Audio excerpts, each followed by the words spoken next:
So I'm gonna do something a little bit different than my normal Hill versus Men on card, which I love, like kind of the structure that I fill in with it, with the still photography at the end, with music and like everything else. But because of different time restraints and different just life stuff. Right now, I don't have the time to do a lot of that editing because all my editing time is spent working on the Trinity Prophecy audiobook. But I still got a lot of stuff I want to review and I want to talk about, and I love talking about figures. So today, I'm going to talk about this figure, which is the Select the Crow Deluxe action figure. I don't know why it's Deluxe. Is there a non-deluxe? But I am also going to try to stitch these together on my mobile phone. We'll see how that goes, because probably not very well. But let's get a look at this figure and then we'll go from there. So first off, looking at this, I like the packaging they did for this, and like I don't buy many Diamond Select type toys, so this is one of the first ones I bought in this packaging. But looking over it, the presentation is pretty good. It's one of those where the bubble stuff makes it a little bit hard to see it, but you got the crow here, and then you got the figure here, Eric Draven, his guitar. There's one hand with, I think, stigmata on it, and there's a crow and a tombstone. And I think that might be it. I can't remember what else was supposed to come with it, but I think that's about it. This is a good box. I don't know if you can see the detail, but they got rain coming down. Because it can't rain forever. Whatever the quote was. But it's a pretty neat box. So, like, if you did Men on card and just display this like box, it's pretty good. Though, like I said, this bubbling here, sometimes I don't like. A lot of imports have that really bad. So I don't see why a lot of import people even keep stuff Men on card. But on the side, you got more of the raining. Nice window into here. Crow. And it's the same on this side. Back. You got Brandon Lee here. And then the story of the crow, and the bottom is pretty basic, so, and the top is too. You got a window there, but it's a very cool figure. So let's open this up and see what we got. So getting everything out of the box, really cool.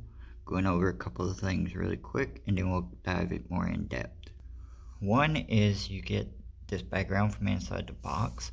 You could cut out a window on the box itself if you wanted to, and make like a display out of that, but it's really good. You got the raining and stuff, but if you don't want to have it inside that, you have it outside here as like a clear little thing. You get like a raven here, and it goes on top of this tombstone, which you have, and I'll talk about that later because I think there's an issue with that. You get the hand, and you get a crow flying, and then Irvin with his guitar, which just looks awesome right there, just looking at it. And now that the inventory is over, let's look more at the individual pieces in detail. So let's start off with the tombstone of Eric Draven. Like, looking at it from here, it actually is really cool. Like the details on it, and it comes out really well. You got the rock base, and then the tombstone itself. And you can do a back area if you want to use it for somebody random and some other photos. But it's really good. It's like a really light plastic. It comes with this crow. And since I'm having to do this bare bones and handheld, if you look right here, focus a little more, there's holes in it. And then he's got pegs basically on his feet. But it doesn't fit. Let me pause for a second. So it doesn't fit perfect, but if you go in here, let me get this focus back under control.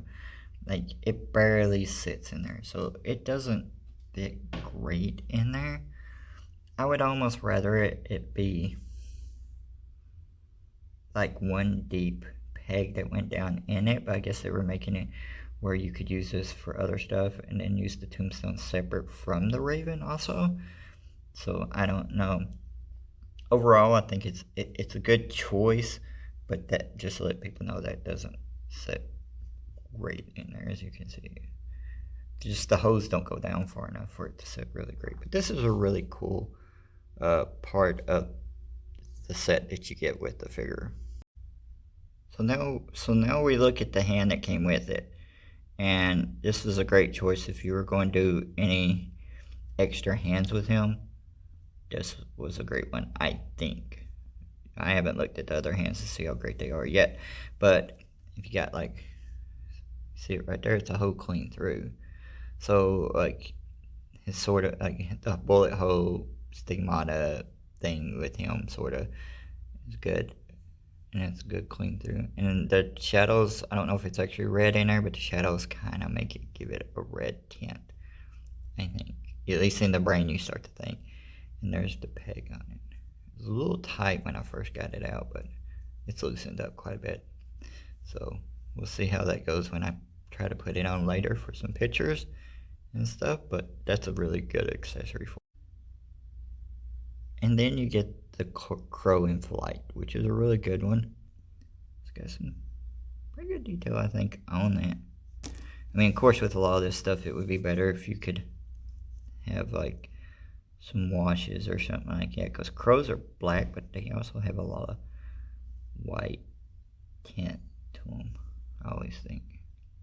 But that's pretty cool. You could use that for lots of different photos and stuff. And he's got a peg on the bottom. I just noticed that. Huh. It's like a peg hole. Wonder where that goes.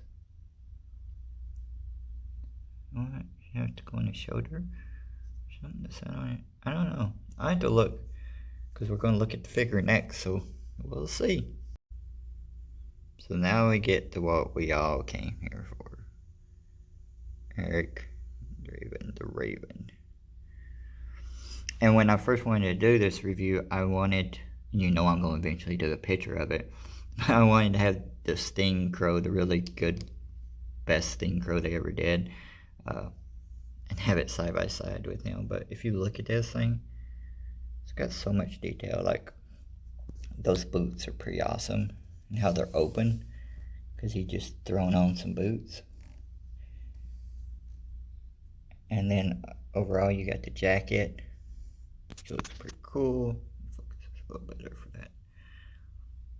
Just the details on it. The guitar is like, I've seen some inch scale guitars and they really look bad, especially like the breakaway ones that they always have with wrestling. Has no detail on it at all. That looks awesome.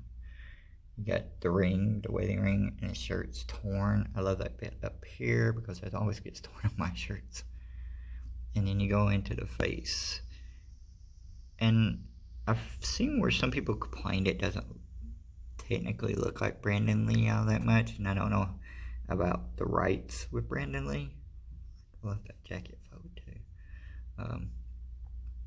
But you know this is a crow, so I like to have seen his hair more in his face because it tended to be that way, I think, more. But overall, like the back of the figure, look at that like texture on the jacket, a leather jacket. Anybody that's had a leather jacket that's really worn know it gets that way. Good strap. This is just like a really, really, really awesome figure overall. Oh, sorry about the bad focus there. But look at this thing. Oh, so awesome.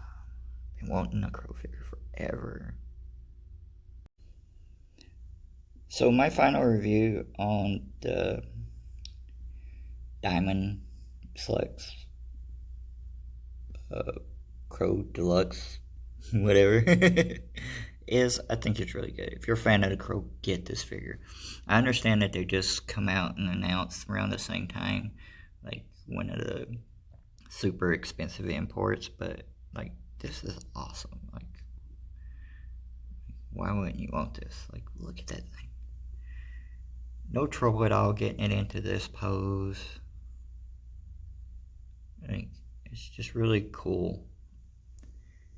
They just did such a great job with it, and I haven't tried posing it a ton. I'll take some pictures, but overall, yeah, highly recommend it. Good price too. I picked this up at my local comic book shop, Famous Faces and Funnies. If you get a chance, check out their Facebook, Famous Faces and Funnies on there, and they do a lot of auctions and other stuff, so I highly recommend doing that.